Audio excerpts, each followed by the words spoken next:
in the middle of a really fun sewing project. Two projects, technically. I'm using this vintage sewing pattern for pretty sport or sleepwear. So I'm sewing a matching vintage loungewear set. I love vintage loungewear. And I'm using a fun rainbow print double gauze fabric. It'll basically be one step away from pajamas. I'm almost finished with the top, which is in that pile over there, and I'm about to dive into the pants, which I'm going to change up slightly to make even more comfy. Let me catch you up. I'm using Butterick 8640, which is a pattern from around 1957. Now, I've had this pattern for a while, and even though I love all of the views, I've always been kind of smitten by this matched set. So when I saw this amazing rainbow striped double gauze fabric, which I'll link in the description, I knew exactly what I wanted to use it for. I knew going into this project, I was just not going to stress out about the little things too badly. I wanted this to be fun. I didn't want to worry about imperfections. Double gauze is a relaxed fabric with a cozy, almost cushy feeling, since it's 2 layers of super thin cotton gauze fabric tacked together. It makes a really soft, almost billowy, lightweight fabric. But it can be a bit finicky as cotton fabrics go. It frays a lot, so finishing the seam allowances is a must, and I just used my serger like I usually do. But double gauze acts kind of different too, since it's really 2 layers of fabric, and it's a little bit of an open weave, which can be kind of delicate with pins and needles. So a relaxed look and fabric, relaxed attitude, that's what I've been bringing to this project. But it's me, right? So I did at least spend some time planning out the stripe placement, which I wanted to mimic the vintage pattern envelope exactly. And I knew it'd be so fun in this fabric. And that brings me to today's video sponsor, Craftsy. Ever felt stuck in a creative rut or wanted to take your skills to the next level? Then Craftsy can help. Craftsy is an online resource for all things creative, with a library of over 2,000 classes in over 20 great categories. You get access to a vibrant community where you can ask questions, share your projects, and get inspired by fellow creators. Their expert instructors break down everything you need to know, with step-by-step instructions in a wide variety of crafts and topics. I've taken so many helpful Craftsy classes over the years. As a member, you can revisit your favorites anytime, hone your skills, and learn something new. Like if you're thinking of mixing up fabrics from your usual and want to learn more, check out sewing icon Sandra Betzina's class, Choosing and Using Your Favorite Fabrics. She covers dozens of types of fabric in it. It's such a great resource. But if you're more into glitz and glam fabrics, then working with difficult fabrics might be the perfect fabric class for you. The first 1,000 of you to click the link in the video description will get a full year of premium membership to Craftsy for only $1.49. Learn from live stream tutorials, join Q&A sessions, explore their huge library of on-demand classes, and more. It unlocks everything Craftsy has to offer with one great deal. Thanks to Craftsy for sponsoring this video. So let's talk stripe direction for this loungewear set, which I wanted to mimic the original pattern envelope exactly. Keep in mind that these stripes are kind of higgledy-piggledy. They don't run actually perfectly straight at all as they go down the grain of this fabric. So they needed to run horizontally, which is on the cross grain for this fabric, on the bodice and on the sleeves, and then on the band on the pant legs, and then it needed to run vertically on long grain for the legs and for the band at the bottom of the bodice. So even though I'm being fairly relaxed about this, as I said, in some key spots I made sure I was happy where a stripe was ending. Like on the bodice, where I drew the seam allowance on at the bottom, because I wanted to try and have the band start against a stripe and not in the white space between the stripes. Or on the waistband pieces, where I also drew on the seam allowance to try and line up the 2 stripes horizontally. I'm almost finished with the top now, and it is so cute. All I have left is top stitching the band to the bottom of the bodice.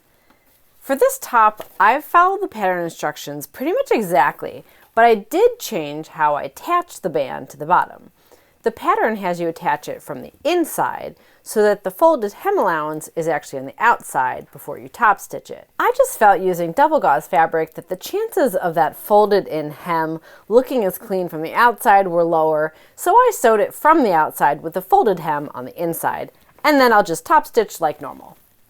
Now the bodice has drop sleeves, which was an interesting construction. If you've ever sewed set-in sleeves in knit fabrics, you'll know you usually set them in flat, and while you can actually do this with woven fabrics, it's not as common. But that's how the sleeves are set in this pattern. So that means when you sew the sleeves, it's like a cut-on sleeve where you just sew down the entire sleeve and side seam all in one go. Now I've tried this on already and it is cute and fits me exactly like I was expecting.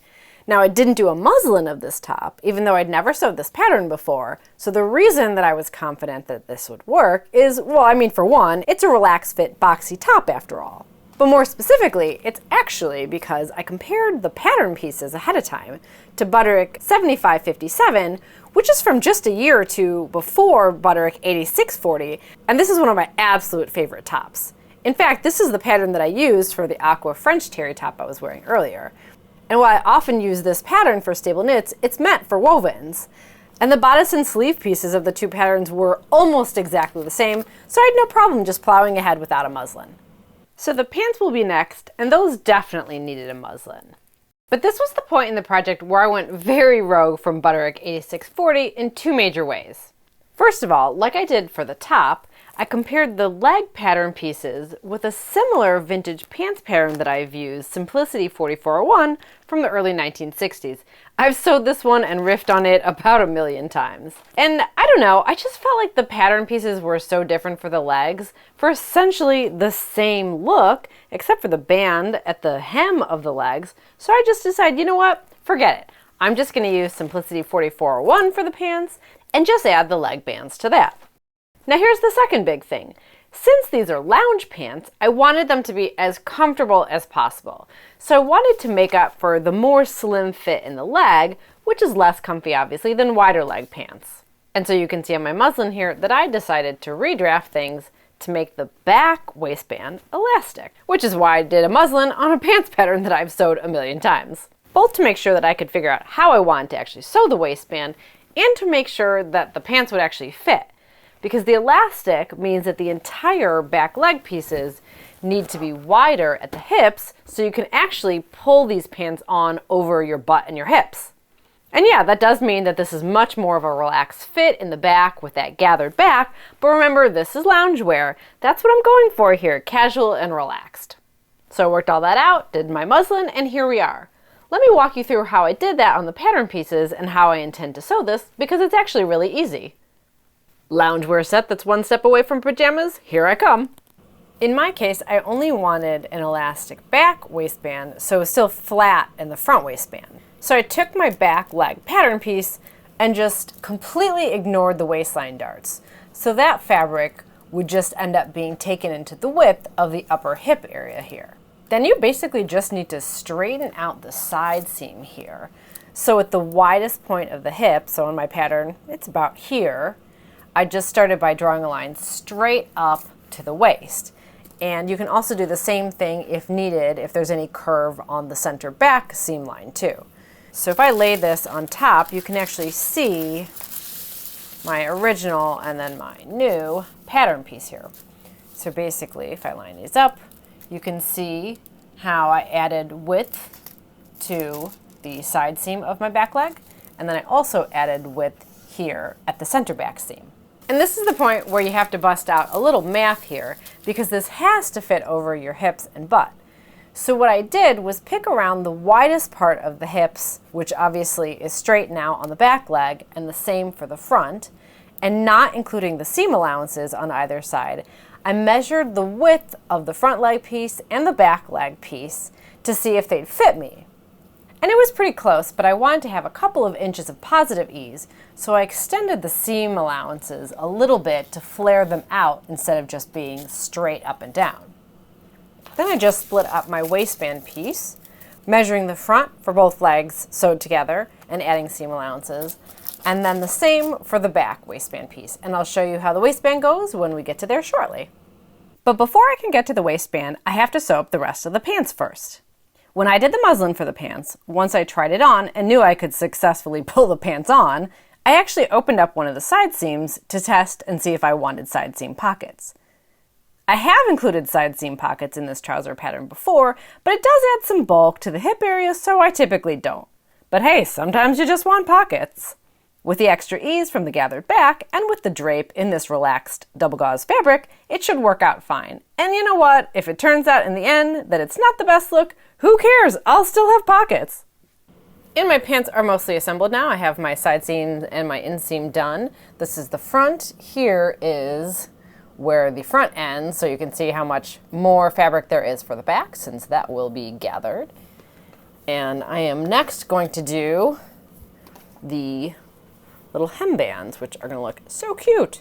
So I'll do those just like I did for the bodice, where I will sew it from the outside and then fold in the facing and then top stitch from the outside. Going to be a little bit more difficult on a small little tube like that, but I'll make it work. And then we can get to the waistband. So, like I said, I've been being pretty casual about all this. My idea of having 2 full stripes on the waistband did not exactly work out, but I'm fine with that. So the way this works is I have my front piece and my back piece, and I have my waistband, outer piece, and then the facing. And so I've attached this all together already. So I am ready to sew on the waistband when I get to that point, and then we get to do the fun part with the elastic.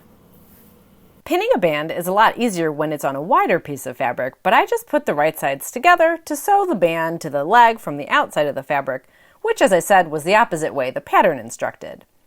This made folding the facing in a bit hard, but I had already pre-pressed the seam allowances in, and then to make pinning easier, I slipped a ruler inside the leg so that I made sure that my pins didn't go through to the other side of my fabric. And then I just had to top stitch. I still think this was a way better construction method than the pattern because double gauze is all over the place, so any imperfections were hidden on the inside. And when I pressed the hembands, that's when I started getting really excited about these pants. How good is that change in direction of the stripes? And all that's left now for the pants is the waistband. It was basically just like doing the pants and bodice bands, where I pinned the right sides together and sewed the waistband seam.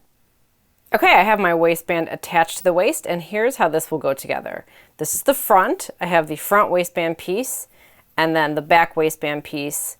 This is the side that we will see, and then this is the facing. I've already pressed under the seam allowance on the facing, and I will fold in the waistband and top stitch along the length of the waistband, just like I would do for a normal waistband like this.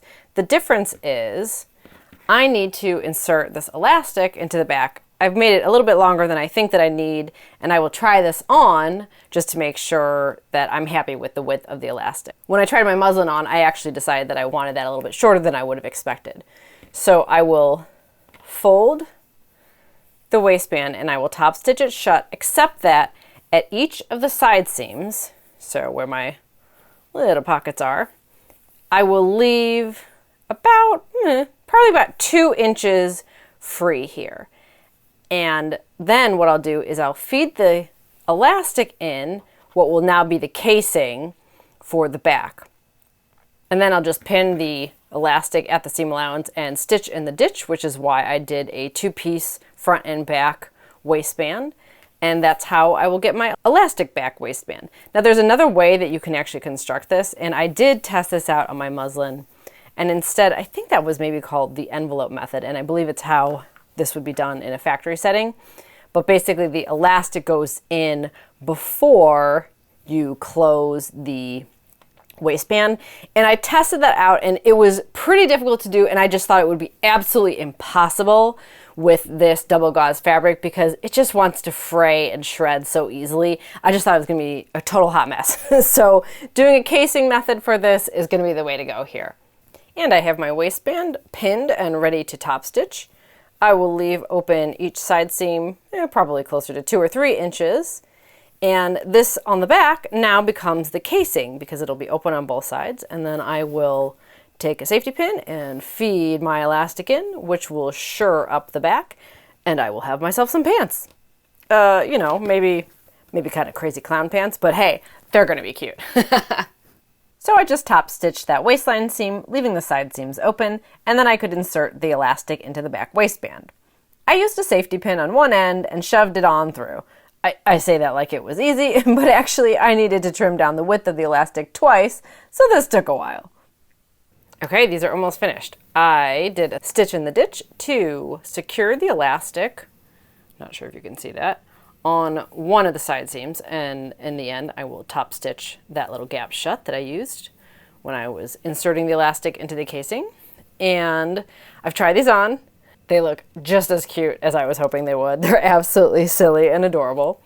And I figured out how much more of the elastic I wanted to kind of cinch this in because it was hard to tell. So in the end, I'll probably shorten the elastic by about 1 inch.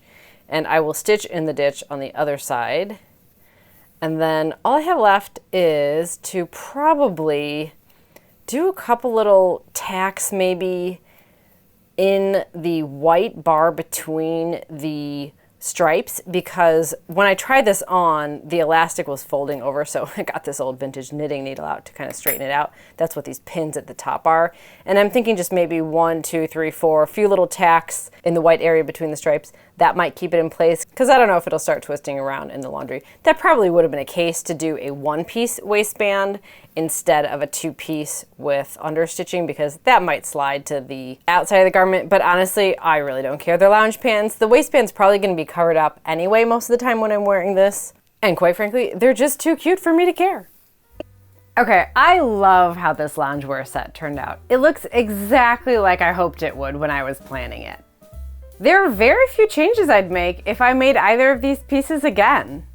The slash neck on the top is really high, so I might consider lowering it a little bit or making the facing cut on so that I don't have a seam slashing right across my neck.